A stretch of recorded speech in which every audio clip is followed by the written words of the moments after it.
Everyone, good morning. কেমন আছো তোমরা সবাই? আশা করি খুব খুব খুব ভালো আছো, সুস্থ আছো, আর ঈশ্বরের কৃপায় আমিও ভালো আছি। আজকে দিনটা ছিল সোমবার। সকাল সকাল ঘুম থেকে উঠে আমি সবার প্রথমে দিনটা শুরু করেছিলাম এক গ্লাস উষ্ণ গরম জলের সাথে লেবু, মধু আর সারা রাত ভেজানো চিয়া সিড দিয়ে। যদিও জানি এটা খেতে খুব একটা ভালো না, তাও শরীর স্বাস্থ্যের কথা মাথায় রেখে এটা সপ্তাহে প্রতিদিন না খেলেও মোটামুটি খাওয়ার চেষ্টা করে থাকি।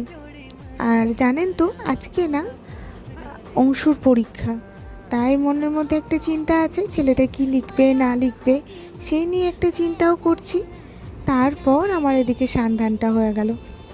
এবার পুজো করে নেওয়ার পালা। সকালবেলা পুজোটা না দিলে না সারাদিনে ঠিক দেওয়া হয়ে ওঠে না।